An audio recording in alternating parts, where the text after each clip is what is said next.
क्या लिख रखा है 1।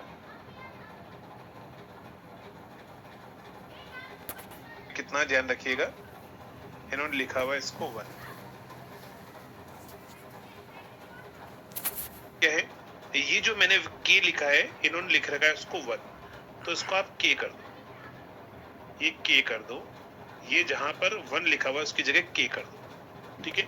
इनके पीछे आप के लगा दो, सभी के पीछे के लगा दो,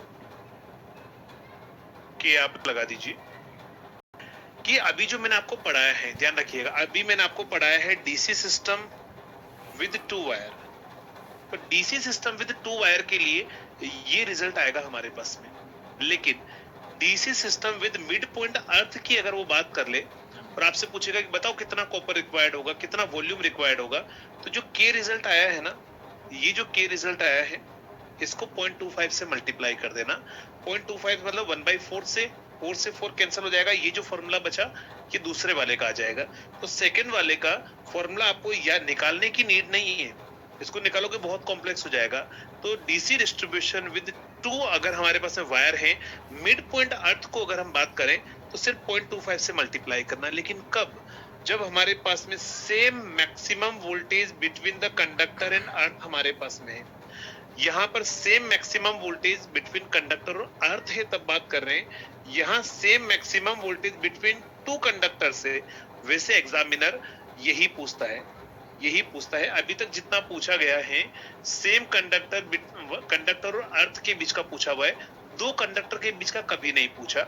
अभी आपको पूछे अगर 2 कंडक्टर के बीच का, तो ये अलग रिजल्ट है, ये अलग है, ध्यान रखना। 2 कंडक्टर के बीच का वोल्टेज की जब वो बात करेगा ना, तो वो हमारे पास में क्या होगा, यहीं पर के ही आएगा। लेकिन इसको कम ध्यान पर देते हुए आपको मेनली इस पर फोकस करना है। 3 वायर डीसी डिस्ट्रीब्यूशन सिस्टम अगर हमारे पास में होगा तो 0.3125 का आपको मल्टीप्लाई करना पड़ेगा के को, जो 4 × 4 P square rho L square divide by VM square into P L, loss वाला जो फॉर्मूला है ना, ये वाला जो फॉर्मूला अभी मैंने आपको लिखाया कि 4 PM square rho L square VM square into PL, तो इसको आपको 0.3125 से मल्टीप्लाई कर दो। वैसे क्वेश्चन ऐसा नहीं पूछेगा, यही पूछेगा, बोलेगा कि अगर 2 वायर डीसी का के है या एक्स वाई जेड है तो बताओ इसके लिए कितना होगा, तो ऑप्शन में ऐसा ही दे रखा होगा।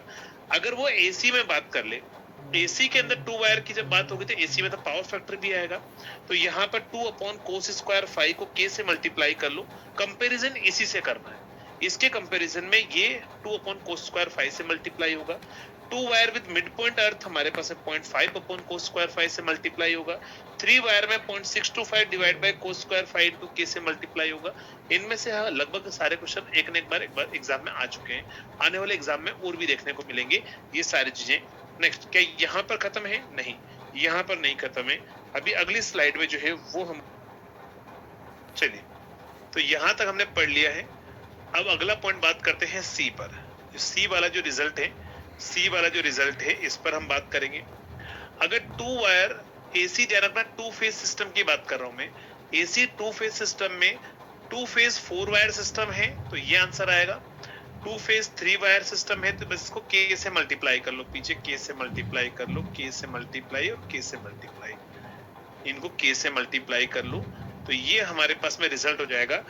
2 फेज 4 वायर सिस्टम है तो ये रहेगा, 2 फेज 3 वायर सिस्टम है तो ये आएगा, 3 फेज 3 वायर सिस्टम में तो 0.5 आएगा और 3 फेज 4 वायर सिस्टम में 0.58 आएगा। इसमें मैं कुछ भी हेल्प नहीं कर सकता आपकी, आपको सारा याद रखना पड़ेगा। तो ये टेबल जो है आप अपने नोट्स के अंदर जो है वो बना लीजिएगा, ये टेबल आपके लिए बहुत ही ज्यादा इंपॉर्टेंट